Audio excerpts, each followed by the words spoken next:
Hey there, friends and foes. This is Johnny with Back of the Cereal Box, a pop culture podcast that celebrates the fun of the Saturday experience of our youth. But we can't think of a better way to start your week than checking out Chris and Amanda's Song Swap Showdown. It is the best way to start your week. We absolutely love it and never miss it. Thanks, Chris and Amanda, for all you do. And until the next time, love you, mean it. We'll catch you on the Back of the Cereal Box. I'm Johnny. I'm done. Ta-da!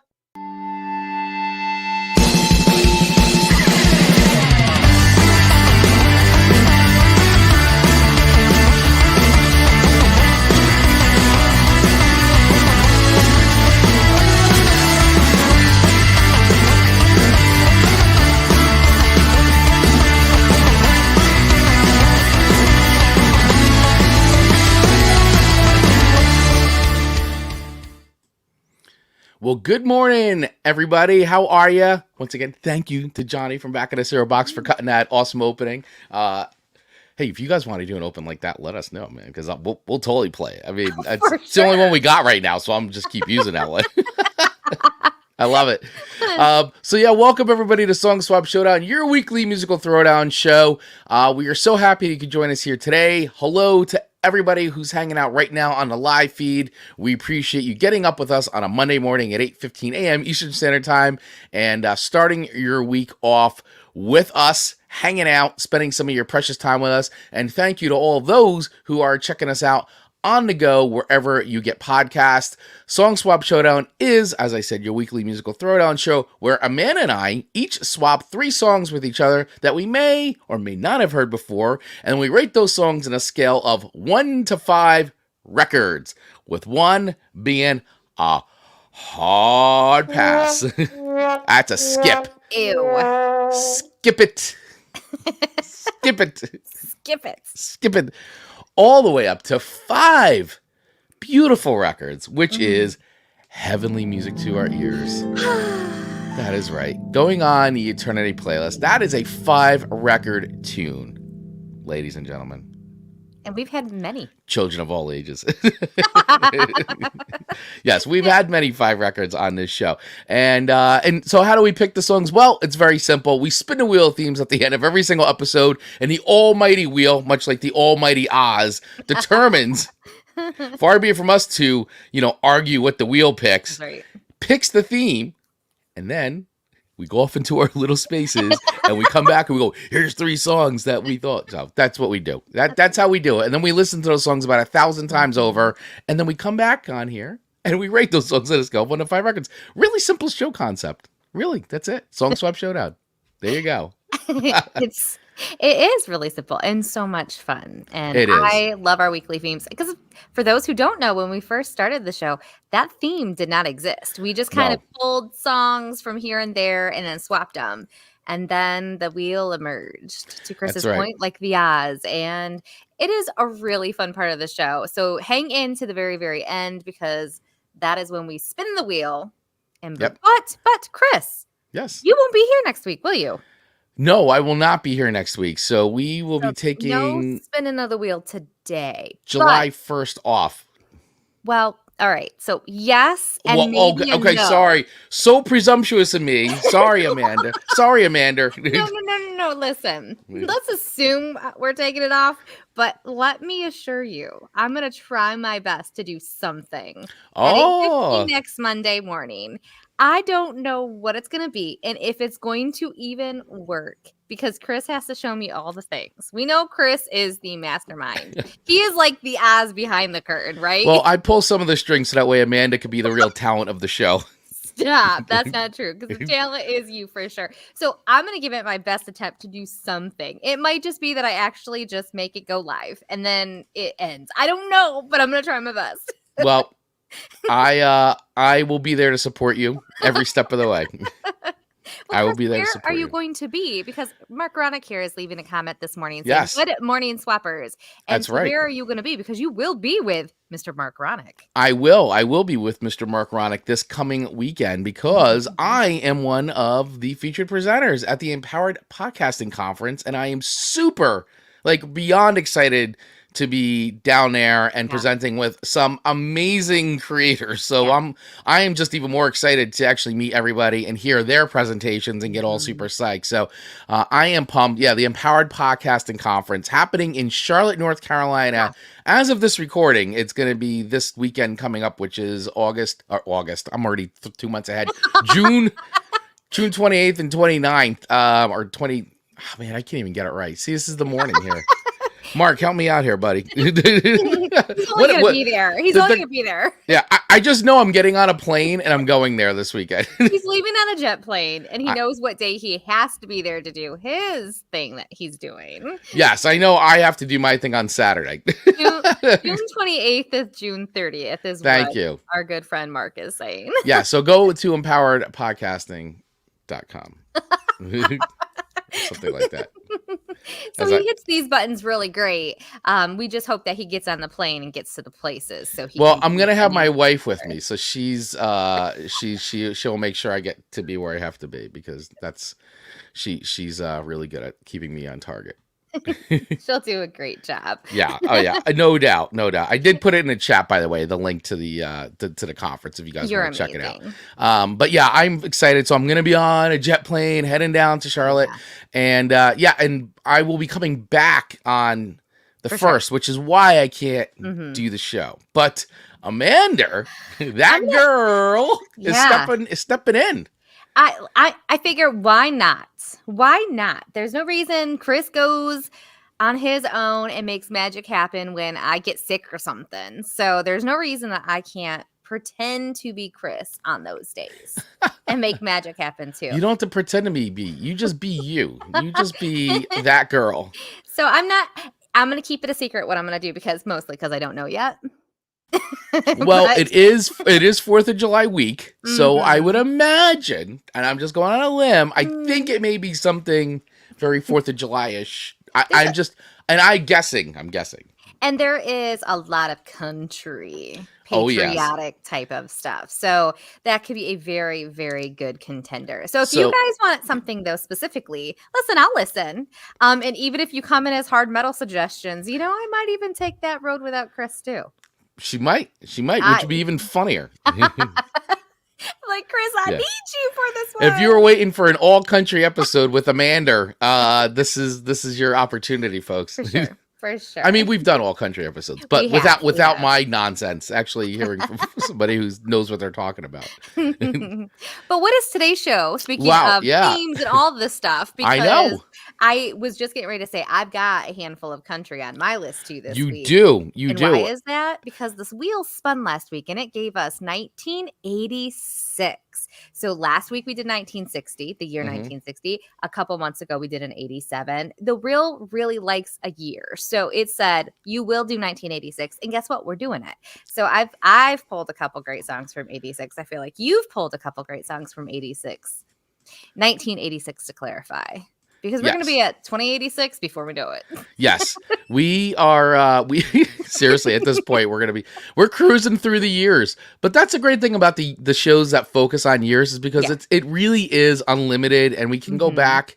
As long as people enjoy listening to them. So believe me, we're watching the stats, everybody. So when the stats, when you guys let us know if you like a particular year, don't think that it's not lost on us that we may go back and revisit said year. Absolutely. I'm actually really impressed that last week we did our 1960s episode, or a 1960, where we looked back at just the year 1960, shared 6 songs with each other, and I gotta tell you, like, on our audio, on the podcast of this show, people are really digging that episode. Like, I was a little more surprised because I was like, I don't know how this one's going to do. And people are digging it, man. They are listening to that episode. They really are. And when you listen to that playlist from last week's episode, because all of the songs we discuss are on our Spotify 2024 Song Swap Showdown playlist on Spotify. And I tell you, it really flows nicely and it sounds really good. Really nice for some summer barbecue, just Sunday playlist era. I mean, it just feels really good. So go take a listen. Yeah, exactly. I definitely checked it out because there's lots of great songs on there and stuff you may or may not have heard before. So discover something new.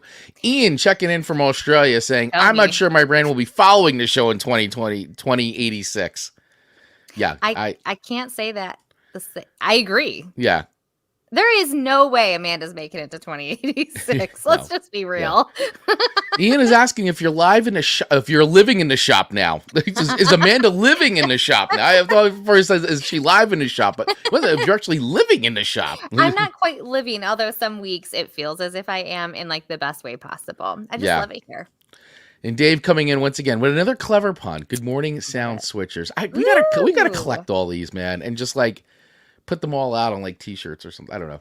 Yeah. Exactly like this though, with Dave's little face, and this is the shirt. It just says Dave Manning. Good morning. Oh, that would be really cute. That's the shirt. Good idea. Good idea. Dave, can we put your face on a shirt? Please, Dave. Probably should be able to ask for permission. Well, we should definitely ask for permission on that one. But but listen, we're really excited. This is a good show today. I think my playlist is pretty good. And I can't wait to dig into our songs here because I think today's definitely gonna be a throwdown for sure when it comes to the musical picks. So, all right, let's not delay. Let's jump in because we've got a lot of music to talk about here. Yeah, we sure do. So, I'm gonna go first.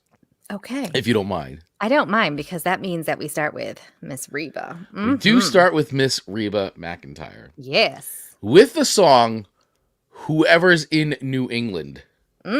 What a title, by the way. Yeah, whoever. Like whoever is in New England. Whoever. I don't care who. Somebody in New England. So, little bit about this record is this was actually Reba's 10th studio album at this point. It was released February 10th, 1986, and featured #1 hits. This was a #1 hit, "Whoever's in New England," and the song "Little Rock." Yeah. It was Reba's first #1 album on the Billboard Top Country charts, and it's currently certified platinum by the RIAA, the Record Industry Association of America. Boom. That is impressive. I think this is really when she was on the map, but this like put her pinpoint on the map. Yeah, it definitely put her pinpoint on a map according to the history of this. Ooh. According to the history of this.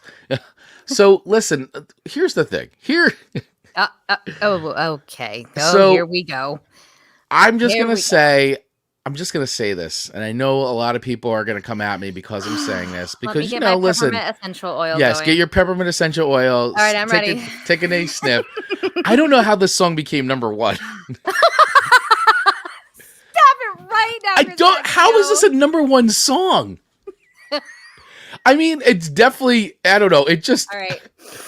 you better sniff. Take a bigger sniff. I think I need more than peppermint. For those of you not watching the video version right now, Amanda's like, she's got like, it's essentially she's got smelling salts at this point because she's about to pass out from keeping me alive. Keeping her alive.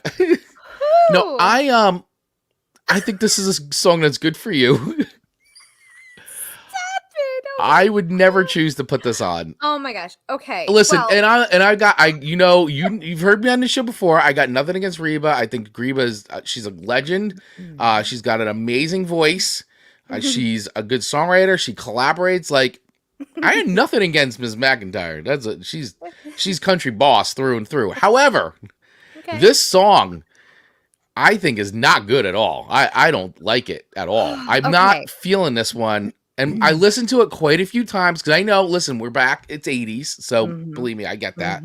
But I just don't know how this song was a #1 hit. And maybe it's because I'm not a big country fan. Okay. Right? Okay. Self-admittedly. Like, I do like some country, but I'm not a country fan like you are.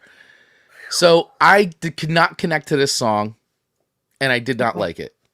So for the purposes of being able to, I'm going to make this clip specifically to trigger the country loving audience. Chris, I just need for clarification purposes. You are saying "Whoever is in New England" by Miss Reba McEntire, the one and only. You do not like this song at all. I do not like this song. Thank you. That will now be clipped. Internet, do your thing. First of all, Ian coming in with this could be the last time Reba watches the show. Yeah, sorry, Reba. I just chased Reba McEntire away from watching Swap Showdown.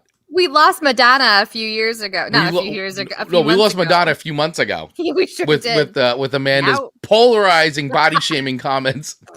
That I said. That's not what an aged lady looks like. Listen, I'm not saying anything about Reba other than the fact I don't like this song, and I personally don't understand how this is a number one hit song, but 2024's it's lost on me, man. Uptown Girl. I don't think, but here's the difference. It's not corny. Uptown Girl is a corny song. This is not corny. Me it's gonna get more than 2 records at least. Then it's okay. You want me to just share? You want me to just share my rating right now? It's okay. I'm not gonna give it a 1 record because I just feel like that's completely unfair. It's like because I think 1 record is a sign for like complete garbage. Like it just is not dumpster fire. Right. And while I personally do not like the song, I don't think it would be fair to say it's a dumpster fire of a song. It's still a number one hit, so I got to take that into account. Like, I am obviously in a minority of fans out there, of Reba fans, who are now going to kill me. I'm going to get threats, I'm sure. No, I'm sure I won't, but I'm sure the comments on this video are going to get crazy. I can't wait. Listen, I know it's payback because Amanda's always the brunt of the hate. Yeah. No, listen, I think it's a very well produced song. It's definitely very indicative of the time of 1986, and I think where country is at. And I also feel like Reba is one of the few artists that can actually sing a song like this and pull it off and make it a number one hit. Okay. I just personally do not like the song, and I did not enjoy listening to it. I thought that it was boring and just not a good song. But it was a number one hit. So what do I know? Reba's laughing all the way to the bank, and I'm sitting here doing Song Swap Showdown, making pennies on monetization. Which, speaking everyone, thank you for getting us to that finish line. We are now officially monetizing on the YouTube, and we couldn't be more grateful. Yes. Thank you. That's because and of our this might community. make us 10 cents because of your views. So thank you, Chris. It might. We just made another 10 cents. Woo! Yeah. Okay. So just a little fun fact. So this was her very first music video that she did. Yes. This started her movie themed type of style of doing videos. And I for one am grateful for that because I do love her music videos. They are so movie themed, and she does. It's really, really great. And she does a lot of they are like literally short films. And I watched the music video for this. You know, it's really good. Yeah, the short film type of thing. And I remember watching these on like CMT, and it was really nice to see these videos because I was allowed to watch CMT, just not MTV. Remember? Right, not MTV, only CMT and VH1 because VH1 was the less evil of the two. Yeah, and CMT is just so wholesome. So wholesome. You know, back when all of these stations were actually, music video stations. Oh, yeah. They actually played music videos. Yeah. Yes. So, okay. So you said it's not a 1. It's not a 1. So where is your rating? And then we will play a little bit of that lowly rated song. So I'm going to give it, a 2.3 records. And I'm only giving it the 0.3 out of respect for Reba. And you. Thank you.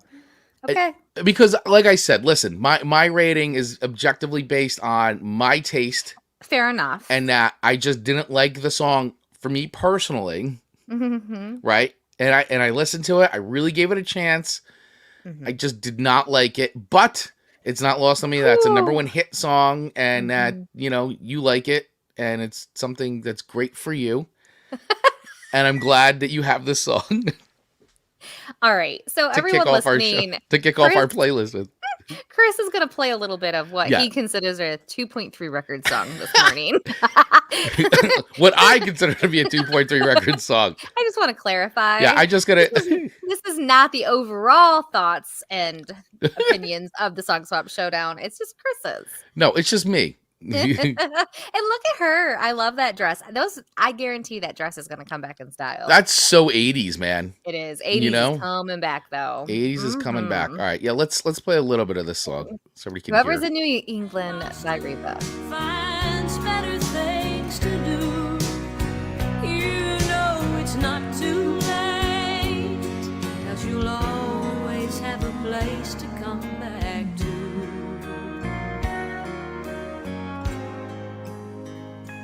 When whoever's in New England your face. is through with you.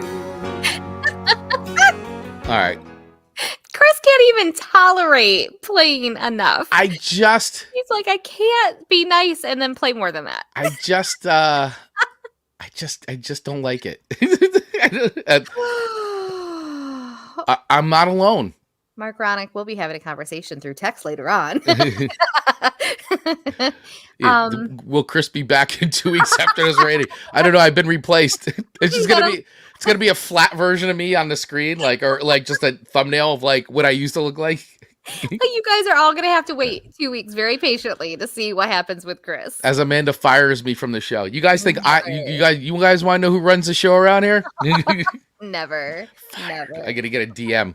Chris, it's time for you to move on and go do another show.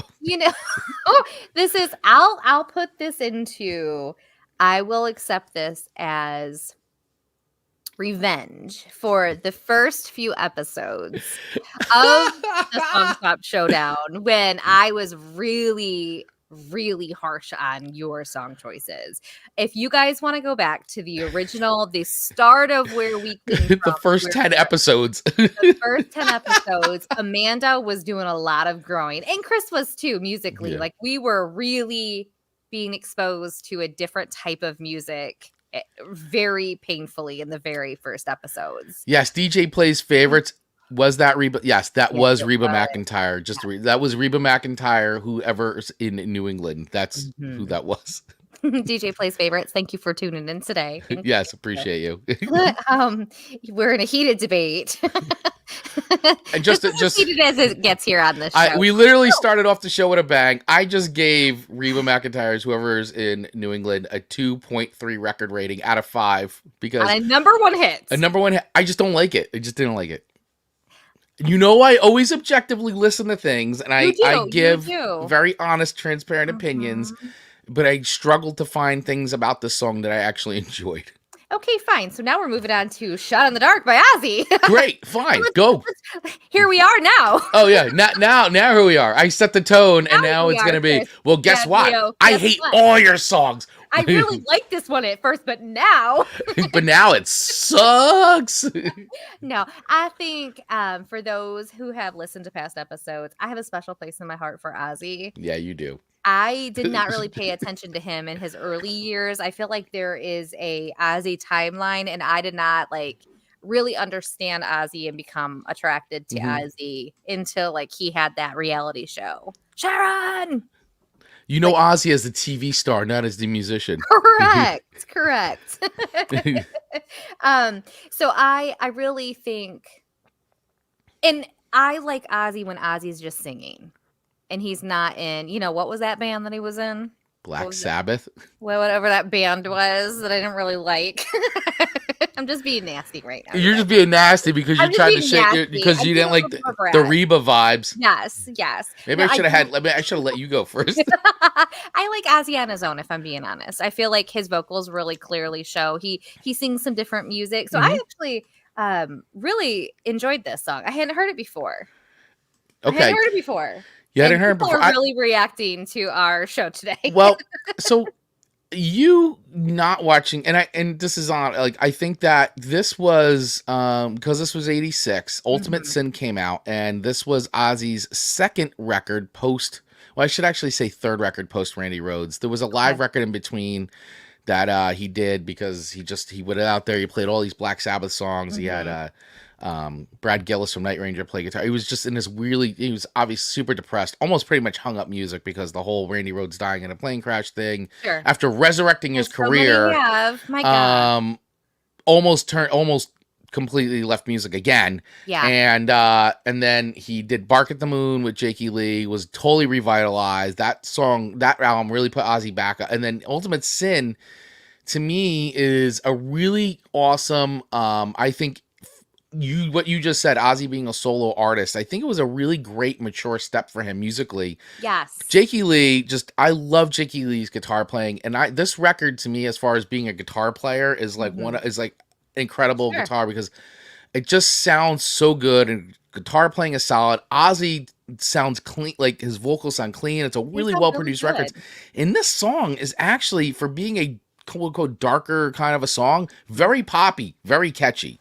Well, and this was a video that MTV played a lot. And so because you didn't watch MTV correct, back in the day, you definitely were not exposed to this. And I mean, it's a rock radio song, but once again, you don't listen to a lot of rock radio. So I could see how this song was not like on your radar at all in 1986. Not at all, because I think it's one of Ozzy's biggest hits, isn't it? It's one of his biggest hits as far as that goes in 86. This hit number 68 in the US. I mean, obviously, Crazy Train now is like a huge, everybody knows Crazy Train. And back in then, Crazy Train was a hit, but not to the point of like that Shot in the Dark was back in the day. Just because, once again, MTV and the sound and all that. So at the time, it turned out to be one of Ozzy's bigger hits. And still, it's still a huge, it's on Greatest Hits compilations. It's definitely a well-known, beloved song by Ozzy fans. I still love this song a lot. I this whole record to me, front and back, is absolutely awesome. I feel like I probably would enjoy this record. I think you would. However, there's some really great songs on this record, like Ultimate Sins, is kind of a heavier, but it's just everything's heavy, but not in screaming. It's just for that sound, 86. It's a great tone, and everything is just well written. And there's a lot of just the songs have definitely much more of a some of it have even geopolitical lyrics, because it's a snapshot of what's going on in 1986. And there's some songs about the environment and some songs about the Cold War. It's an interesting record, and you go, wow, Ozzy definitely, he played into the whole devil worship image and all that. But honestly, the lyrics, Ozzy's lyrics were never about that. It's just the image that he perceived. But when you really listen to lyrics on this record, they're really well written. At least in my humble opinion. In your humble opinion. And I don't really have anything to gauge that on. So I trust your opinion when you say those things. But this would have been a very good, when we did our stalker playlist, our stalker show. we cover all topics here on the Swap Showdown. I think the beginning of this, it has that creepy-ish sound, that stalker sound. In fact, I even thought this would have been a really good song to play in some of the Freddy movies. Oh, well, yeah, you're right, because especially back in that, because you have Dokken was on Dream Warriors, and you had Vinnie Vincent Invasion with Love Kills. It would have fit right in with any of those, Nightmare on Elm Street or Friday the 13th, because a lot of the more metal bands from that time were Alice Cooper was contributing songs to Friday the 13th. So it's a shot later on, Shocker would come out and you had Megadeth on that soundtrack. So it was definitely a thing. And I guess, I don't know, Ozzy never really, I don't know if he was offered that stuff and just said, nah, I'm not interested in doing movie soundtrack stuff. But yeah, this song definitely has that it's like a deranged stalker, as songfacts.com says. In this case, it's more literal with Ozzy in a deranged stalker mode. He's shot in the dark, creeping up to strike you when you least expect it. Perfect for Freddy Krueger. Exactly. Which is funny though. So here's the thing: this is a funny thing on Song Facts, because Phil Sousa, who wrote a lot of songs with Ozzy between this record and a few of the other records, and actually wrote this song as a reference to the 1964 Pink Panther. Well, I'm a big Pink Panther fan, by the way. Shot in the Dark. I don't know if anybody else is an Inspector Clouseau, Peter. I think those movies are genius. I love Peter Sellers, but that was one of the Pink Panther movies, A Shot in the Dark, and Phil Sousa, who's British, is a big fan of the Pink Panther series and says the original lyrics had more to do with the film, but Ozzy changed them to be much more nefarious. And, if anybody knows, they're bumbling, they're all slapstick comedy stuff. So I can only imagine what the original lyrics of Shot in the Dark, being about Inspector Clouseau and all that. And it's I think it would have lost a lot of its, feel to it for sure. I love it. It. Okay, so do I love this song? I actually like it. I'm not gonna be disrespectful to Ozzy and give him a 2.3 like you did. Oh, okay. I won't. But Dave's coming in as I grew up on Black Sabbath, but the 1986 Ozzy had lost his luster for him. Very interesting because I feel like that's when he began to sparkle for Amanda. Yeah. Ozzy. Well, I mean, and Dave, to Dave's point, I mean, two very different musical styles when you think about it. Like Sabbath, just dark, brooding, very blues based, like early classic rock, heavy metal stuff, like the grandfathers of that sound. Whereas Ozzy kind of just surrounded himself with musicians and producers of the time and songwriters of the time who were writing things that like this is, and with Ozzy's voice, like it was just different. It was completely different. I mean, sound wise, guitar playing, flashy guitar playing. Tony Iommi, great guitar player, never a flashy guitar player, whereas like Ozzy always had the guitar hero, as especially after Randy Rhoads. I mean, forget it. Like this is like, first of all, you can't ever replace Randy Rhoads. All you can ever do is try to get people who have that same, or that flash, that style, that pizzazz, that like make great guitar solos and awesome riffs and all that stuff. So, and Jakey Lee was on Bark at the Moon in this record and left. Him and Ozzy did not get along. Him and Sharon did not get along. Like it just was a very bad breakup between Jakey Lee and Ozzy. To this day, they still do not talk well of each other, but that's okay. That's all right. All right. So where do I really rate this? Where do you rate Shot in the Dark? I'll tell you after you play a little clip of the song. Oh. You're really spicy and saucy today. Very spicy and saucy today. All right, let's Let's play some Ozzy.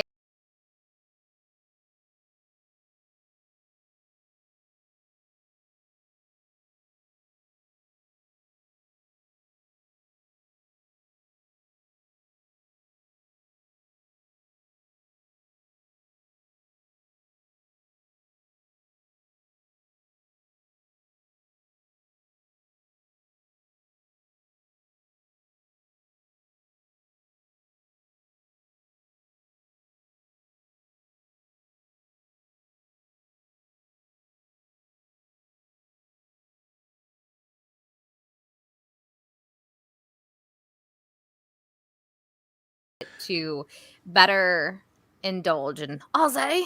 I think you might like this record as a whole, because it just sounds great and the songs are very good. There's a great song on here, always one of my favorites, called "Lightning Strikes" on this record. Okay. Awesome opening riff, awesome opening riff. I mean, Ultimate Sin's like, I heard it's like dun, dun, dun, it's got the big drum, like it's a big kind of an arena song. Like you've probably even heard it at sporting games, like the opening of that and all that. Like they've played it in arenas. I mean, I still hear it. Like if I go to a Giants game or any NFL game, you still hear it, like the dun, dun, dun, dun, dun, dun. It's definitely got that fist pumping sound. But Lightning Strikes is a great riff, man. That's okay. A good one, yeah. I will listen to it. I promise. So Dave's saying it's funny Ozzy Shot in the Dark and Queens of the Night at the Opera were both inspired by older comedies. Yeah, actually great point. And I didn't even know that about that until I read the songfacts.com article about being Pink Panther inspired. So yeah, was Shot in the Dark the Clouseau film with the wacky car chase including a gorilla? I believe that is it, Dave. Yes. Oh, jeez. Yeah. Listen, I think the Pink Panther stuff is definitely a dude thing for sure, because I put it on and Rachel's like, oh, please no more Pink Panther stuff. I'm like, but it's hilarious. Like, come on. He's just like, yeah, the Peter Sellers she likes Peter Sellers, but the comedy of Pink Panther is a little lost on her. All right, so where do I rate this? Where are you rating Ozzy? 1986 Ozzy. Where is it coming in? I was going to give it. No, I'm kidding. I'm not changing my score, but my score is actually flipped from your 2.3. I'm giving it a 3.2, which is still above average for me. I'm going to celebrate it. I'm celebrating a 3.2. I think so. I think 3.2 is very fair. Coming off the heels of my 2.3 of Reba. I won't do that to Ozzy, but Poison. Here we go. Yeah. Peter Sellers movie that I watch the most is Murder by Death. Yes, great movie. Great. Man, we're talking a lot about stalkers and death today. It's all right. That's what Peter we do Sellers, on this show. Pink Panther, Black Sabbath. A lot of darkness coming after whoever's in New England. Dave is saying nothing against 86 Ozzy, but my musical taste had drastically changed by the time. I respect that. I've been through that many times myself. Yeah. Mm-hmm. Yeah. And kind I of go. think our show and all the episodes that we've done, the hundreds at this point. Oh my God, yeah. I think it really shows how our music tastes have evolved as well, Dave. Yes. You are not alone. No, absolutely. Doing this show has definitely broadened my musical appeal, except for that Reba McEntire song. Understood. Duly noted. It is noted. And It is noted. Literally noted in my notebook. Noted. So everybody, before we move on, I just want to say a quick thank you to our Patreon members. Dave Mattingly, Mark Ronick, Ian from Australia, and Johnny Beyond, and a back of the Cereal Box crew. Thank you all so much for your continued support of our Patreon. Join our Patreon today. It is a great way to help support the show and support what we do so we can keep bringing you the show each and every single week, Mondays at 8:15 a.m. Eastern Standard Time live, as well as producing other clips of content throughout the week on our YouTube channel, on our Instagram and TikTok channels, Facebook, all that stuff. We have a group you could join as well on Facebook. But listen, you could actually join our Patreon account. It's free to join for 7 days, and then you can choose from any level from there. Even our $1.50 hot dog and soda level, inspired by our favorite Costco menu item. Yes, the greatest combo in the United States. It's the best. But yeah, we hope you check it out. We do all kinds of content in there. Even just this past week, I did a quick here was the top rock and metal records as done by Loudwire up to 2024. So check that out, give it a try, and see if you dig it. And hopefully you do, because as I said, it's a great way to support what Amanda and I, that girl and I, are doing, if you like what we're doing here. So we sincerely appreciate it. Thank you so much. Well said, Chris Baglio. Thank you. Now, Kill My Soul by giving Digging Up Bones by Randy Travis another 2.3. Oh, really? Is that okay. what you're going to do? You already know? I'm already feeling a little insecure. Oh, I just found this channel dealing with music, so I chose to subscribe. Thank you, DJ Plays Favorites. We really appreciate it. It's a big deal. So your next show will be 1980. We actually did 1987. We actually did that. That is on the channel. I think it was probably a couple months ago. Yeah, and Dave Mattingly, our VP of the VIPs, was actually co-hosted that with us. So that is a couple months ago, I think it was, that show. So check that out. It is on the channel and on the audio feed as well. So appreciate you. Thank you so much for subscribing. Yeah, we got a new fan. All right. I love it. All right. Loving it. We will reciprocate. Yes. We will subscribe as soon as we are off live. Yes, absolutely. So, all right, listen. Your next song to me is Randy Travis, Digging Up Bones. Yes. Digging Up Bones. Digging up them bones. And for anybody who, once again, if you're new to the channel, Amanda and I did do a video about 2 months ago, I think it was. Around or so, yeah. Where we listened to Randy Travis's new song done with the help of AI technology, which was extremely impressive. Very, very impressive. In fact, we both liked it. We both really enjoyed the song. A lot of people who've been listening to that and also commenting on that video too also agree with us. So that was absolutely outstanding to kind of listen to again, considering, Randy Travis doesn't really have too much of the ability to sing like he used to. Right. So it is very interesting to hear that. However, it is kind of fun now because having done that, it was really fun to kind of go back and re-listen to early Randy Travis from 1986. Yeah. And, as I always talk about on this show, I'm not like an in-depth country fan. So for me, especially when it comes to this, a lot of this is the first time I'm hearing a lot of these songs that I know most country fans have lived with and have known for years and years and years, and these songs are beloved. But for me, this is the first time I'm hearing a lot of these songs. Now I know who Randy Travis is. Yeah. I don't live under a rock, but I don't know a lot of the man's music. I just don't. And so every time you give me a song by a well-known artist, I really listen to it because I'm like, okay, I missed out on this part of music because I wasn't listening to it. It wasn't on my radar. It wasn't something I was choosing to listen to. So I really enjoyed this song. I thought this was a cool tune. And it was also nice to see. So I read through on songfacts.com that Digging Up Bones was part of Randy Travis's first record, Storms of Life. It was released as a single, and it was his second country #1 following On the Other Hand. Just a few years earlier, he was known by his real name. You know Randy Travis's real name? It was something like Tyrak or something, maybe? Treywick. Randy Treywick. I was so close yet so far away. He was known by his real name, Randy Trawick, and washing dishes at a place called the Nashville Palace, where he also got to perform. An A&R rep for Warner Brothers caught his act and signed him, a decision that paid off for the label as Travis became one of the top stars in country music. Can you imagine that? Like, one day you're washing dishes at the Nashville Palace and performing, and an A&R rep sees you, signs you, and your entire life is completely changed. Because, listen, Randy Travis is a legend, and he's obviously a talented guy. Yeah. So, I mean, of course, it had to pay off, right? For sure. For sure. This song in particular, the one that we're talking about right now, Digging Up Bones, was written by Paul Overstreet and Al Gore. Not Al Gore. The Al Gore. Yes. Not the Al Gore. This is a different Al Gore. Presidential. Yes. Yeah, exactly. Not the vice president or almost president. But they wrote this together on Thanksgiving Day in 1983 at Gore's house where they were having dinner. Overstreet had the title, and from there they fleshed out the concept by trading lines back and forth. Overstreet thought about recording it himself, and when Warner Brothers called asking for more songs for Travis, it went to Randy. The song in 2021 was certified gold as a digital download for 500,000 downloads. So from that song released in 86 hit gold in 2021 from downloads, and not to mention probably how many records this sold, So it's funny to see that kind of thing like still permeate, And the thing about this one is it is amazing to me how popular this song is for how even unwell known it is by people, because this wasn't the most played, music on the radio. His Forever and Ever Amen, all the other classic hits of his were overplayed. So for the fact that this just keeps just tallying up those downloads is just amazing and remarkable. I may have to have you actually put together, because I want to know from you. I'd like you should put together a Randy Travis playlist for me. Okay. Because I don't know really where to start, and I know there's stuff on Spotify, but I want to hear from somebody who actually listens to Randy Travis. So I'd be interested in hearing your picks for me to check out more Randy Travis stuff. And I gave you 3 Wooden Crosses, which is one of his big hits, and you did enjoy that. I did enjoy that song. The story behind it. I did.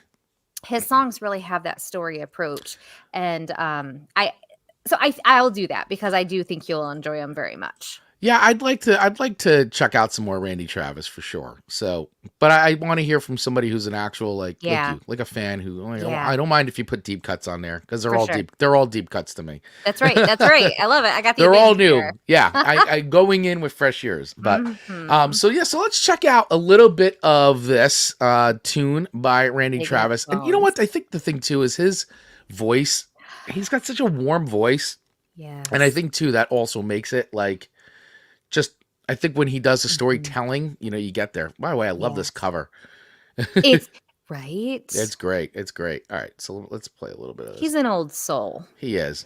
Memories of love that's dead and gone. Yet tonight I'm sitting It almost sounds like Dolly's doing backup on this song, doesn't it? She would have been good at singing this song, actually. Oh my gosh. And I went that would have been a good cover. Closet, and I found some things in there. Like that pretty negligee that I bought you to wear. And I recall how good you looked each time you See, now, had it on. I listen to this and I don't... But this doesn't sound 80s to me. No. I'm digging up bones. I'm digging up bones. I love the background vocals are great. Exhuming things that's better left alone. Sometimes things just are better left alone, right? Yeah. Memories of a love that's dead and It sounds like Dolly back there. I'm sitting alone, digging up Bones. Yeah, And good tune. to your point, it doesn't sound like it's from 1986 because I feel like he has that signature sound consistently through his entire career. Even that most recent AI one that you heard with your own ears. It's identical to his I feel like style. That when I listen to that AI song, I cannot tell a difference at all. And I know it's still done with his voice. Like he did and they used AI technology to enhance and stuff. But like I would say that song was recorded the same time this one was, I think. Like I don't know, it's just like and this doesn't sound 80s to me in the sense that I feel like that honestly this could have been dropped like a year or two ago. Yeah. You know what I'm saying? Because I feel like time. that country sound, especially his brand of country, is timeless in a sense. It doesn't seem to really, I don't know, it just doesn't seem to age to me. Like, so if you had said, hey Chris, what year do you think this is released? I would have been like, I don't know, it was maybe a couple of years ago. Like, that is always a game. That would be my assessment. Like, I feel like some stuff I go, oh, that's I'm getting better. And I'm like, I think that's very 90s sound. Like the Reba song, even though I said it sounds very 80s to me. Like that squarely sounds like this 1,000% was released in the 80s. And, you know, and it shows.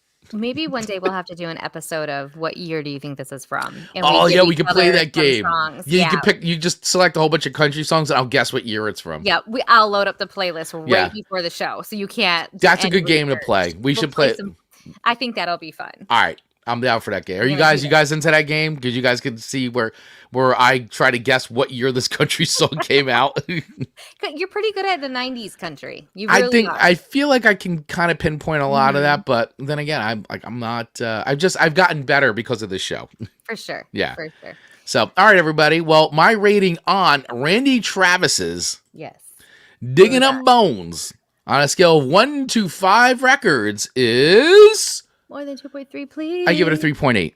Okay. I give it a 3.8. I really enjoyed the song. I would choose to put this on. It was good. I really liked it. I liked it. I don't know what else more to say about it. I mean, I think that his voice is great. The lyrics are fun. I love the sound. And I really enjoyed the production and the background vocals. Like I said, it sounded like Dolly. I listened to this one a lot, actually, on the playlist, like more than the Reba. Hey, and DJ Plays Favorites is saying, hey, 4 to 5 records. I appreciate you playing along, and I think that is a very fair rating for that song. Yeah, I think that's a good one. I mean, we're not too far off. I said 3.8. Nope. He said 4. So absolutely, that is perfect. That is great. So okay, thank you all for those ratings for Digging Up Bones by Mr. Randy Travis. And so your second song to me was "I Want Action" by Poison. Poison. Listen, it's gotta. I mean, anytime I research and dive into the comments of the YouTube videos and all of that fun stuff, because I learned so much from that, from people who love Poison or love Ozzy or love Mr. Van Halen. Mr. Van Halen. And Mr. Led Zeppelin, Mr. Van Halen. I love when they're like, glam metal was the best. And I just think the term glam metal just kills me every single time I read it. Glam metal, hair metal, you know, they were very pretty. They were very attractive looking on the front cover of Look What the Cat Dragged In. I mean, I got to pull it up. Yeah, I think that's the one where is it like their faces? Yep. Yeah. Let me very 80s. Yep. Let me see if I can get this up here. And they all it's the best. Very, very pretty individuals. They really knows how to do makeup better than me is always impressed. I'm impressed by. They look pretty happening in this. They're pretty cool. I will say there's a here we go. Okay. Controversial. Let's see. All right. Yeah, there it is. I got it. There it is. Yeah, they look awesome. Look at them. Like, you know, like you're first of all always jealous of dudes with hair. Me too, because I want that. That's the hair I want for anyone who's listened to an episode more than 1 or 2. I want that 80s hair. They look like the prettiest dudes on earth. They are the prettiest dudes on earth. They look good. Like this is peak 1986. This is peak Poison. Peak Poison. I mean, a debut record, total party band. This is 1986 peak pop metal. So when you hear it doesn't get better metal, than this. This is what it is. This is exactly what it is. I mean, and there were a lot of glam metal bands for sure, but Poison to me, they took the cake as far as it goes, because I think they did it the best out of all those bands that came up out of the scene. Definitely wrote the best hit songs, had the best look, the best stage show. But I mean, Bret Michaels is a frontman, awesome. CeCe DeVille, it's everything that you'd ever want. They are, to me, that's the template right there. That's peak 86 glam metal. And I like glam metal, and I listen to a lot of those bands. I think Poison did it the best. And I'm not putting Kiss is in a separate category, because Kiss was in the 70s, and yes, but they did a different thing, a more theatrical. Sure. Yeah. But Poison, glam. Loved it. Love it. I did. So some of the comments that I read, which I thought were great, were this is when people didn't care who was watching and they just had a good time. Yep. And I feel like, oh yes, even me, who's not a huge Poison fan, or right. I have barely deep dived. Once again, band that was on MTV that you didn't watch because you didn't watch MTV. You weren't allowed to watch MTV. I don't think they played them on VH1 back then. I doubt it. I didn't see it. It was probably past my bedtime at that point. Yeah. But I really appreciated that comment, and I will say, there's some controversial lyrics in this song that didn't age well. Do you know what the lyrics are? Why don't you share that with us, Amanda? It is, if I can't have her, I will take her. Yeah. Little cringy. Little cringy in 2024. Obviously back in the day, it's 80s, right? And man's world. And the songs are about partying, having a good time, and the whole LA scene, and groupie, all that stuff. And it happened. Yeah, the lyrics, they don't hold up in 2024. However, still a really fun song to sing. Well, and right before we went on, we were talking about Mad Men. Yes. I'm obsessed with Mad Men, and Mad Men is full of that type of trash. Oh yeah, and misogynistic things happened, but I love and am obsessed with it. So those lyrics I don't think it will prevent anyone from listening and enjoying this song. Yeah. It just shows how it was a different time. Yep. And DJ plays 5 out of 5 songs on Poison. Yes. Look what the cat dragged in. I Want Action. There you go. Yeah. Every song on here is a banger. Cry Tough, Talk Dirty. Yeah. I won't forget. Every song in this debut record is a banger. Like, absolute banger of a record. And I'm telling you, if you haven't listened to it in a while, just go back and listen to it as a really fun rock record, because it holds up. It's a party record. The songs are great. It's an awesome debut by a band in 1986 that wrote really catchy pop metal songs. 100%. While some of the lyrics don't hold up, it's the record itself holds up and is a lot of fun. Sure. Absolutely. So I didn't really hate the song at all. It was very catchy. It was enjoyable to listen to. So if you would you play a little bit of I Want Action? A little bit of I Want Action by Poison and the Poisons. Poison by the Poisons by the Poisons. By Mr. Poison. For the Poison by Mr. Poison. Yeah. All right. So here's a little bit coming off of Looked What the Cat Dragon. A little bit of Poison.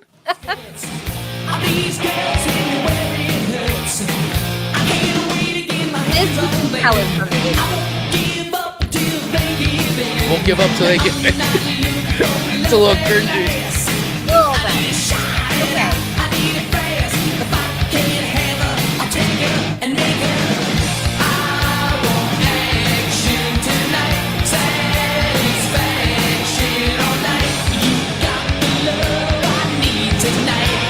Oh yeah.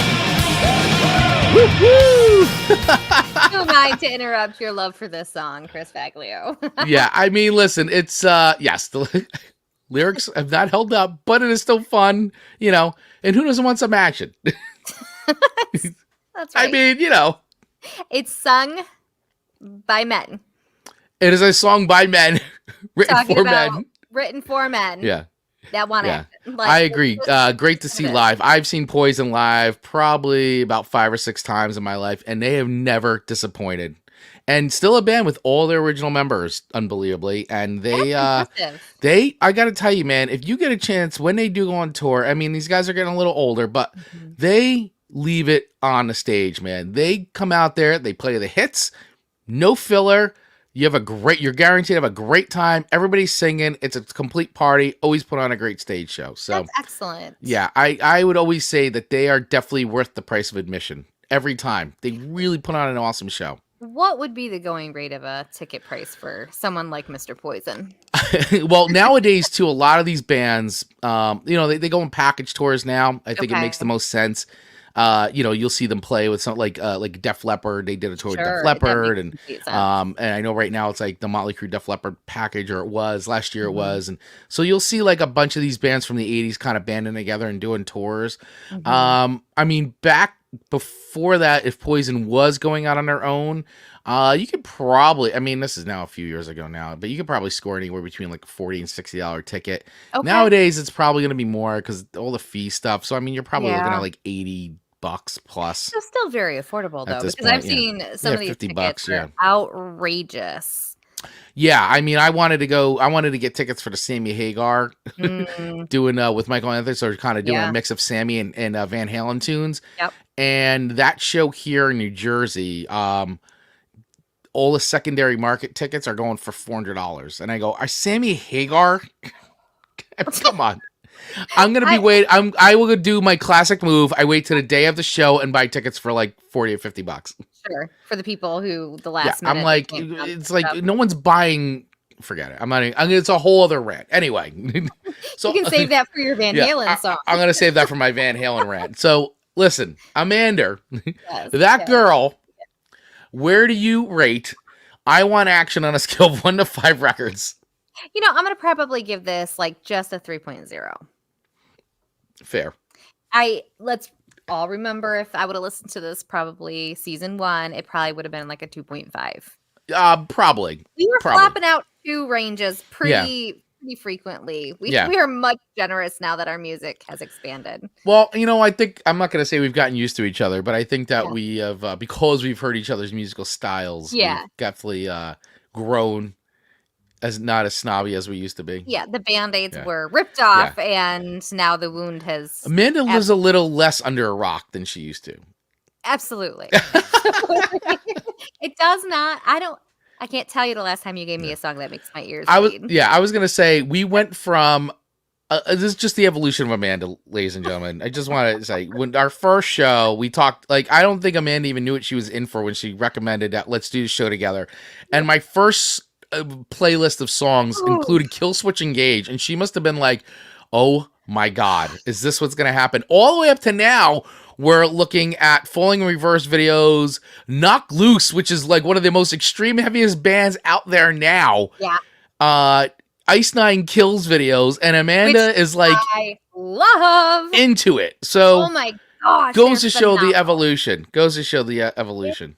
It Yeah. is so true. And you know what's funny too is in the beginning, because we only play a little bit of the song, but we've listened to the song many, many, many a time. Yes. And so in doing the research for the show, when we first started, I'd be so embarrassed. Like, I can't listen to this in public. People will think something of me. Get thrown out of church. Exactly, which I almost burned down yesterday. Yeah, just you almost everyone. burned That's down the church. that's She a whole almost did different story. she almost did a most metal thing and burned down a church. Real story for a whole nother day. But now, like, I don't care what people hear that I'm listening. Because if they ask me, like, why are you listening to this? I say, because of Song Swap Showdown, go take a peek. Because I Go do a take show. listen. I'm a I do a creator. I'm a show. content creator, We're yo. monetized now. I'm a podcaster. I wrote that down. Where was that? Oh, yeah, in the beginning of that music video, Mhm. they say, "Are you in a band or something?" And Oh, then the yeah. reply is like, "Who isn't?" That immediately made me think of podcasters. Yes. Do you have like a podcast or something? Of Who course. doesn't? Who doesn't have a podcast? But that was funny. Yeah. So I'm glad that you just brought that up. Awesome. But I will take your it's 3.0. not a bad song, and I won't skip it. No, you won't skip it. It won't be a skip. You wouldn't choose to put it on, but you won't skip it. Sure, like if it's on our playlist, I'm letting it ride. You're letting it ride. I'm not hitting the skip button. Ride, boys, and ride. That's right. So, all right, everybody. Before we move on to our third and final picks for today's show, just want to go and look at some of our friends who check in each and every week. Dave Mattingly and Mr. Ian from Australia, who so generously every week show up and give song picks for Amanda and I based on the themes.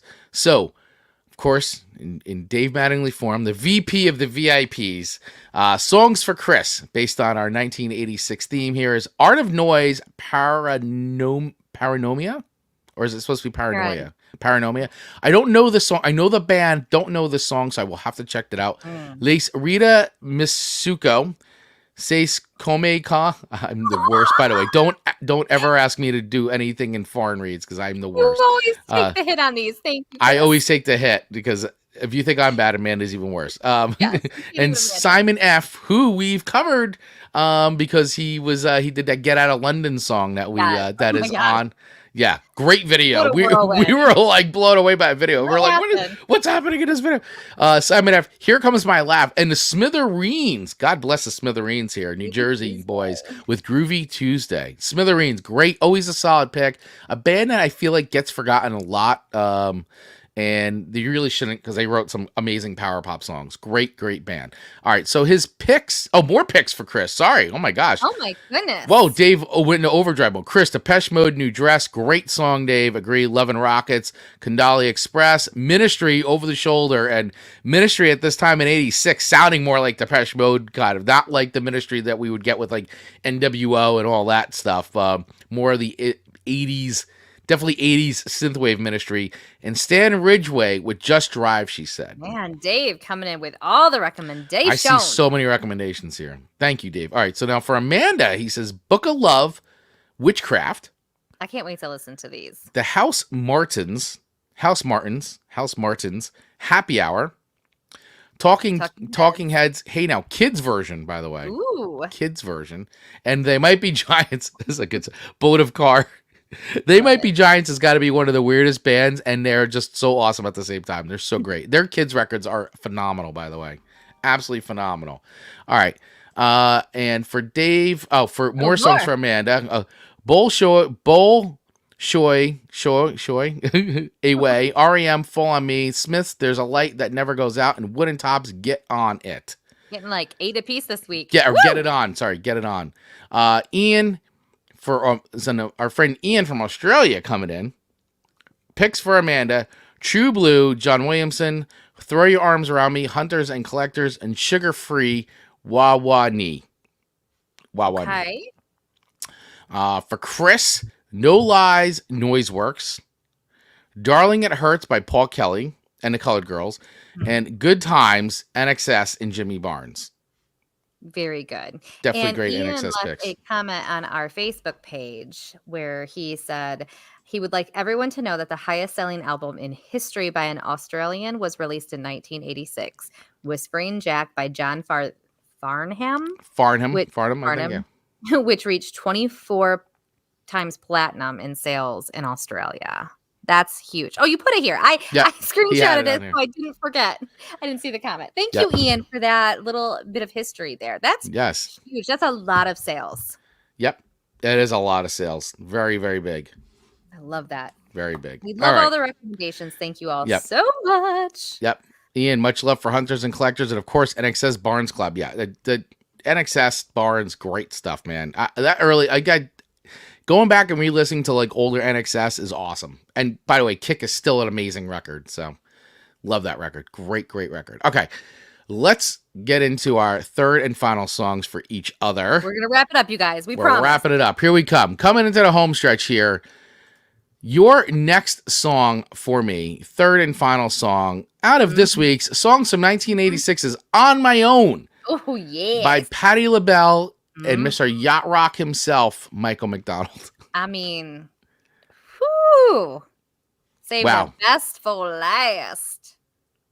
Yep. This is a great song. Yep. Tell me you like this song, Chris Baglio. Well. Oh, God. I liked it better than a Reba song.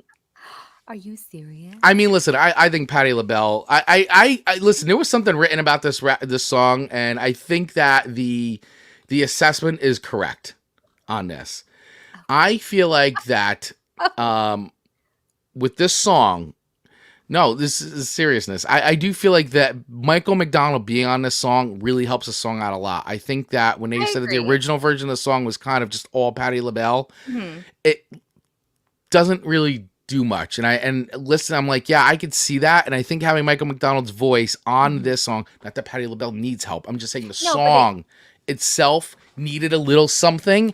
And I think that little something was Michael McDonald's voice, because the back and forth. It's the back and forth that is really good. Yeah. It's very good. And necessary for the storyline of it. Absolutely. Yeah. I mean, 100%. Yeah, I mean, the song was written by Carol Bayer Sager and Burke Bacharach, by the way, for anybody that doesn't know. And this was one of their collaborations who they were married at the time. They originally promised the song to Patti LaBelle. This, by the way, is all coming from songfacts.com. But LaBelle's producer, Richard Perry, was less than impressed and agreed to let Sager and Bacharach produce it instead. They cut their own backing track, which Patti LaBelle recorded on her own, but it wasn't until Michael McDonald was persuaded to contribute that the song came together.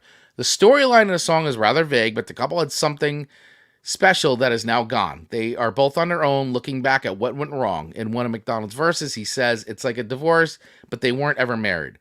The duo recorded their parts separately. Patti LaBelle filmed the video in New York and recorded her part in Philly, and Michael McDonald did both in LA. And the video used split screen effect to show them each on their own. So in 1986, Patti LaBelle told NME magazine, "The success of On My Own came as a shock. I don't record for commercial value. With On My Own, I went into the studio thinking I'm going to record something I love. Usually if I love it, bubbles under, and I was surprised it made a hit." In 1986, Carol Bayer Sager and Burt Bacharach also had another #1 hit, which was the year that That's What Friends Are For came out. And that was a song that they wrote. Yes, that's a great for that. Yes. So, and the only time Patti LaBelle and Michael McDonald performed a song together was on 1986 on The Tonight Show. Love it. Isn't that crazy? And for her, how often do we love something we've created and we're like, oh, it's gonna do fabulous, and then to her point, like, it usually doesn't. It's just flatline. Yeah, this was a #1 song in the United States and #2 in the UK. I remember listening to this in the car with my mom. Yeah. It just was played and played and played, and it was... I do remember this song so as good. well in 1986. I remember when this came out, they used to play it on WMBC all the time.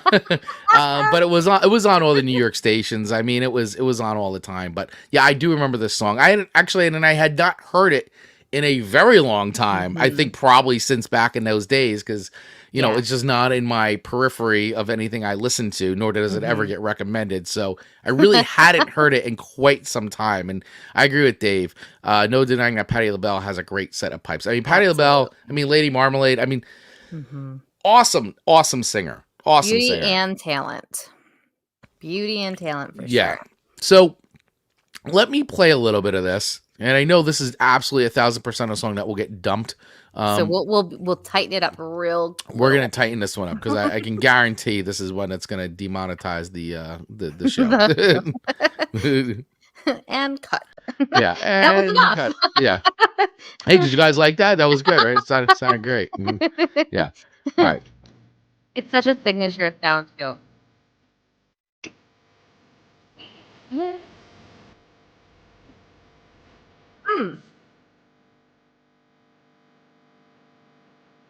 Yes. This is so 80s though too. It's great. It is. But I can listen to this today and just feel like so nestled in and comfortable to wherever I'm at. Ooh. Dang it, Patty. Nope. Look at that cover. Look at Yeah. how good we look. Yeah. I mean, Patty. she is definitely a legendary artist, no doubt. So I think the real question is here, does the song hold up? In 2024, does the song hold up? And I think that as a piece of nostalgia from 86, it's interesting to go back and listen to. I'm not sure stylistically, does it really fit in with anything today? No, but you could hear this song, and I don't know if anybody's ever covered this song, but I could see this song kind of getting like a new life in the sense of somebody else taking it, maybe doing an updated version of the song and especially with the back and forth vocals.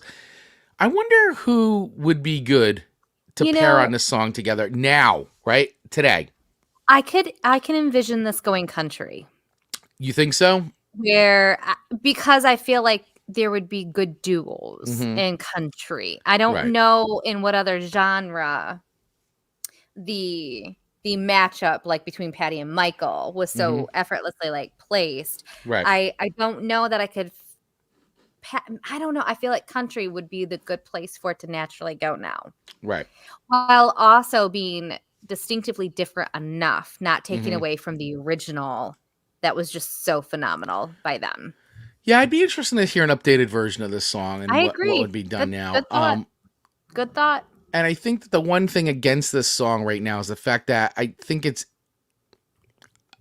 definitely a product of the 80s. And I don't think it's aged as well because it sounds very 80s. Like I can't see, and it's just my opinion, I can't see any new fans coming to this song. I think it's very much, we remember remember it for the hit that it was because we grew up with it. And it was a radio hit then, but I don't think it's going to be a radio hit now. I think we remember it because of that. But I don't think it's getting any new fans. My opinion. You got a really good point there because we see a lot of when it's like the resurgence of some 80s music. Yeah. And, Stranger Things or TikTok virality. Right. There is a very specific, I would say, science/formula to why. Yeah. To your point, I don't necessarily see the opportunity that this one would necessarily make sense. Now, here is one more statement, and it may be a little outlandish. It's a question. It's a question. And this is for this episode. That's what it's going to come down to. anybody out there. Because here, I'm going to do some Chris math. Okay. Because Michael McDonald appears on the song and sings on the song, and as we know, Michael McDonald is definitely a forefather of yacht rock. Does this song now become yacht rock because Michael McDonald's on the song? Oh man, this does it become a yacht rock song? I know it's got nothing to do with, but listen, yacht rock is not just about being on the high seas and being in a yacht. It's a sound. It's a sound. It's an experience. And because Michael McDonald is on the song, does it get shifted into a yacht rock category? I don't know. I don't have an answer. I'm not sure. When we did our yacht rock episode last summer, there was a lot of that gray area. Yacht rock or not, right? Because you see why one would imply that it could be, but then maybe by definition, not so much. But I'm gonna take a stand. Mm-hmm. You're gonna take a stand. Say, On My Own absolutely deserves to be on our yacht rock playlist. Okay, so you're taking the stand that on your On My Own it belongs in the yacht rock category now. So I don't know if I don't disagree. I think the inclusion of Michael McDonald on this song, and by the way, not a cut. We love yacht rock. We do. So trying to see, because as it's aged, does it now get moved? Obviously, yacht rock wasn't a thing when this came out. Yacht rock is more of a later term that came. That was already, these songs are already come and gone. That was the the whole playlist category type thing. That wasn't the thing then. It is now a thing. So I feel like I gotta agree with you on that. I think it becomes a yacht rock. It gets moved into the yacht rock category because Michael McDonald's on the song. And it has the smooth sounds. It's got the smooth sound. I feel like it would transition from one yacht rock song to a new one very seamlessly. So for that, I think we're right. But what say you, everyone else? Yeah, let us know. That if this was on a yacht rock playlist, that it deserves its place. Yeah. I think so. Chris agrees. Let us know. Now, after listening to the song again, and I, like I said, hadn't listened to it in many, many years. There's some nostalgia to it, right? There's some nostalgia to it. I am not sure if it holds up in 2024 today, but because of the nostalgia of it, I do like it. It's much better than the Reba song. I feel like the Reba song to me doesn't. I feel like the Reba song is not for me. It's just not for me. With this song, I could hear, and especially if it's in a yacht rock playlist, I'm not skipping it. Although I'm not sure I choose to put it on anymore in today's market, today's climate. But I'm gonna give it a 3.2. I'm gonna give it a 3.2 because I think that the song itself is very nice. I think it was smart to have Michael McDonald because I think the pairing of their two voices together works really well. So I like that part of it. And Patti LaBelle is a freaking legend, and so is Michael McDonald. So 3.2. 3.2. And Ian from Australia is saying, On My Own sounds more like a one-man canoe song who's alone on a yacht. Yeah. That's so sad. So sad. Sounds bluesy in a night setting. You could hear that being very intimately sung in a club. But he's giving it a half star. So I'm going to go with And- half record, half star on this song. Is that correct about this song? DJ That might plays have favorites. been for Digging Up Bones. Yeah. I'm not sure. No, Digging Yes. Up Bones, I think he gave a 4. Did he give a 4 on? There's just been so many wonderful comments Yeah, today. Digging Thank Up you for all. Digging Up Bones, 4 out of Perfect. 5. Yeah, all right. Thank you. Okay. So, okay, I'll accept it. So your rating was 3.2 on this. 3.2 records for Patti LaBelle and Michael McDonald pairing. Okay. All right. He says yes. I can handle it. Thank yes, you. a Thank you for clarification. Half record, half star for that song. Okay. All right. Our Okay. final song of today's show. Kids is Why Can't This Be Love by Mr. Van Halen. Mr. Van and the Halens. Mr. Van and the Halens.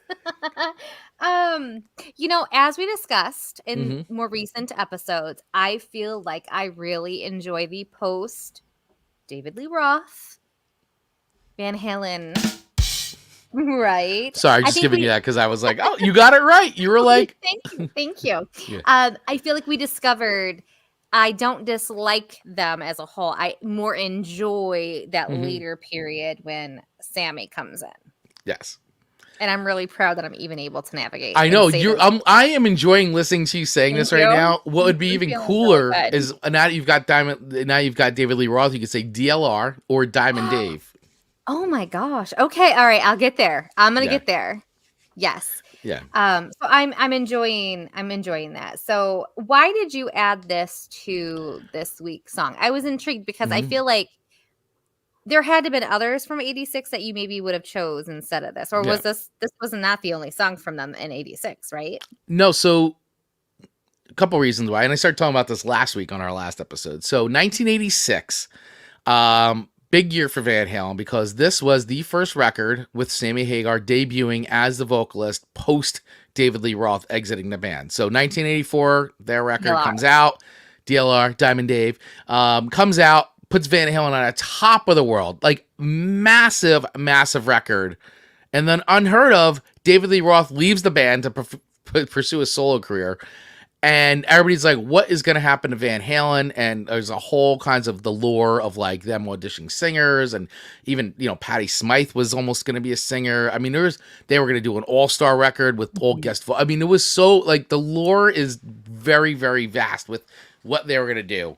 And as it turns out, it was Eddie's mechanic.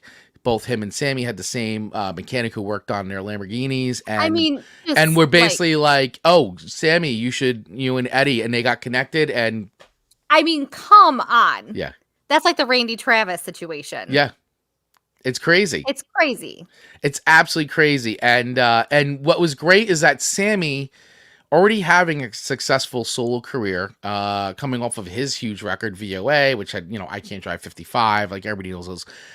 So joining Van Halen at that time, like his solo career was pretty good in mid 80s, but obviously joining Van Halen next level. And so this is, pre-internet stuff, man, 1986. So everybody's like, what is this going to sound like? What could this possibly sound like? Why Can't This Be Love was the first single dropped from this record. And I remember being a kid and waiting by the radio because they were teasing it. New Van Halen single coming out. And I remember at that time it was like WPLJ 95.5 here when they actually played like rock and stuff. And then NEW. And just waiting when they were going to go premiere it and waiting by the radio with my cassette deck to record it off the radio. Oh, kids will never understand that. So you would get like, you'd hear the DJ like do it hitting the post, like, here it comes, the brand new song. And it's like, and then like coming right in at the vocals. Like, and God, I wish I could find some of those tapes, man. It'd be great to listen back to that. But this was for me in 1986, being, I think, what was it 12, 13 at that time. I was so excited for this to come out, being such a Van Halen fan and growing up on that. And this was the first arena concert I was ever at in my life, was in 1986 to see Van Halen with Bachman Turner Overdrive as the opening band, which, by the way, reading song facts, I did not know this, that the reason why they wanted Bachman Turner Overdrive to be the opening on this band was, on this tour, was that Sammy Hagar because he was touring, he pushed to get Bachman Turner Overdrive as the opening act, since the Canadian rockers could play a set of hits that would keep the crowd enthralled. BTO agreed and dutifully delivered their hits. At the conclusion of their set, Van Halen wasted no time taking the stage. A short changeover was designed to minimize the inevitable "Where's Dave?" calls from the audience. The ploy worked, and fans had no time for cat calls. Randy Bachman jokingly remembers referring to the song as "Why Can't This Be Lunch?" with the BTO hit, thus taking care of breakfast. So I just thought that was I never knew that story, and so reading that was awesome. So this to me is just like being back at that time, 1986, waiting for this to drop. Is it the best Van Halen song? No, but for me, this song, having waited from 1984 to this and like switching singers and all that, I still love this song. I think it's fun. It's definitely more of a pop rock ditty in that sense. It's not the classic Van Halen sound, but it definitely marks that era. You know, it just was the ushering in of like, this is not the Van Halen you knew. This is a new Van Halen with some parts, but... And I love this, and I know, very unpopular opinion. People don't like, I like the Sammy era. My wife can't stand the Sammy era. I definitely prefer the David era, but I do not hate the Sammy era at all. So, anyway, that's why this song's on my 1986 list. It's a very long explanation, asked that question. This is an earmark of time I firmly remember. This is like a nexus point memory for me. And you said your uncle took you to that concert last week, right? Yes, who was the one who got me into Van Halen. I love that. So... all the nostalgia feels for this one, for sure. Fun. I can understand if you don't like it, but there was no way this wasn't not going on my playlist. Well, let's play a little bit of this particular Mark song. Ronick agreeing with me. Heck yeah, Chris. And he says, I remember that. That was coming in with the recording on your cassette tape. Yes. The precision. Yeah, the precision of waiting. That became a skill. That is a lost skill, by the way. It is a lost skill. Kids will never understand that. That's why our generation is anxious. They will never understand the waiting for a song to come on the radio. No, we made our own mixtapes. Oh my God. The skill it took. Absolute skill. All right. So much. Hey. And I can't recall getting love at all. Oh, baby, this goes a long way. Woo! It's got what it takes. So tell me why can't this be love? Straight from my heart. Oh, tell me why can't this be love? So many hours listening to this song. I'm just letting you have your moment. Oh my God. It's so many hours listening to this song and always waiting for it to come on the radio so I could get a cleaner version the next time until I finally bought it. But like, sure. You know, back then it's like they would drop singles and like the record wouldn't even be out for like months, you know? Yeah. So it's like, that's all you had was like that one song until, you know, and maybe if you were lucky, they released it as like a 45 or a cassette single. Yeah, anyway. So true. All right. So where do I rate this? Yeah. Where do you rate it? I give this a comfortable rating that nestles in right at 3.5. Okay. All right. Nestling right in. Nestling right in at 3.5. So not bad. Okay, no, not bad at all. Much better than I expected, actually. But I'm glad you at least like this song. There's another fun thing about this song too. So my friend and I, pre-COVID, we were doing spin classes together at the Y, and on Saturdays mornings we would go, and the one instructor always had this kick-ass playlist of like great, all good classic rock hits. I mean, all the good stuff. And she always played Why Can't This Be Love? And I would be like on the bike. I'm the crazy guy. If you go to spin class, you don't want to sit next to me. I'm the guy that's singing the songs. And the song's coming on and I'm like, it's got wood. like a maniac, and she's laughing at me because she's like, you know, and it was Saturday morning, so it's like sometimes the class would be filled and sometimes it'd be like 4 of us in there, and I'm in there like all up in like singing Why Can't This Be Love? She's cracking up. And so every time this comes on, so every time this comes on, she's always like, spin class. So that's fantastic. a I like lunatic. that. Good Lunatic, on you so for spinning with thank a you. little craze. It's great. Yeah. It's great. All right, Chris Baglio, you won this week with 9.7, Mm-hmm. and I followed with a 9.3. What do Not too these far off. scores say about 1986 and our listening? We were very, very specific about what we were listening to. We're in 86. very specific, very We had and 2 lanes very 2 lanes. that And do not cross. no, very much so. I mean, it was like a steady diet of just rock radio, hit stuff, Ozzy, Poison, Van Halen. Like I was firmly in that, between that and just classic rock stuff. Mhm. Yeah. And mine was split between what my dad listened to and what my mom listened to. Yep. Yeah. I think how that's I what's gonna- learned. And this is where too you also see our age difference a bit Yes. because I am a little There's not a big one. not a but big one, but there is. but when it there's a couple comes years. to the younger, like the earlier stuff, you start to see a little bit of like Yeah. where we were at, like age wise. Like I was definitely in my, young teen years now, listening to like Mhm. stuff that to me was like, this is like the top of the world, kind of things. Like I thought I was so rebellious listening to this. Like I'm such a rocker. Listening to Poison with guys dressing up like chicks like that. Yeah, Ozzy. Like, ooh, you listen to Ozzy? Oh, so crazy. And honestly, too, this is a year like Metallica's Master of Puppets came out. Some heavy landmark, but I wasn't ready for Master of Puppets in '86. I Sure. didn't start listening to Master of Puppets. I think I didn't really get into Metallica until it was going to be like 3 years later, like 88, 89, like was when Metallica really, I was still like in like, I'm listening to like the staples. Sure. And then I got like, oh my gosh, this is so dark and so heavy. Like, I feel like I'm going to get in trouble for listening. Like, it felt dangerous to listen to Metallica back then. Like how I felt when we originally started this show. Yeah. I was like, I can't listen to this music I know. coming out of my car, people. It's crazy to think about it back then, but that's kind of what it felt True. like, at least for me, coming up. But all right, well, hey, this was an awesome show. This was a ton of fun today to go back and re-listen to songs from 1986. Obviously, so much music out there. And listen, we could go on. We're happy to do part 2 of these shows. You guys let us know.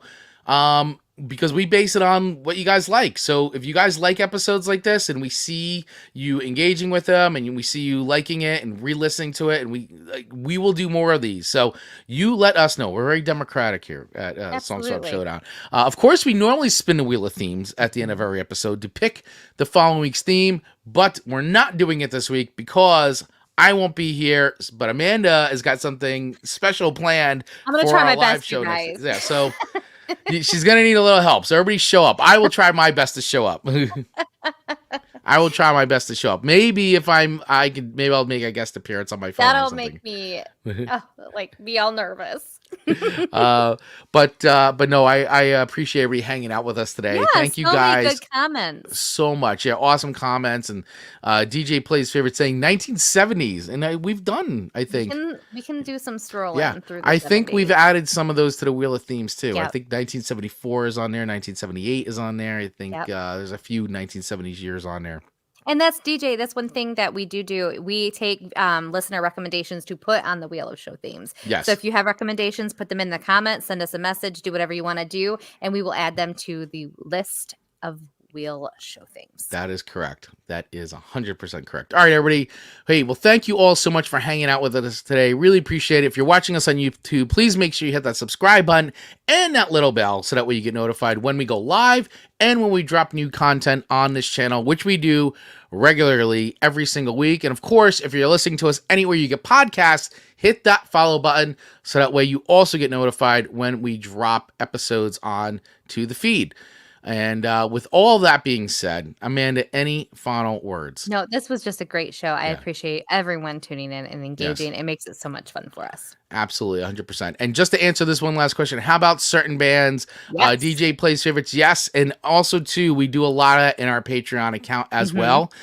Just a quick reminder, you can join our Patreon for free for 7 days and then choose from any level there. And we take a ton of requests inside of our Patreon account, whether it's specific bands, songs, music videos, all that stuff. Amanda and I are doing that together. I'll do them solo, whatever. So please, if you like what we're doing here and you want more of it and you'd like to support the show, feel free to join our Patreon account. We appreciate you guys. All right, everybody, thank you so much, and we will see ya next time.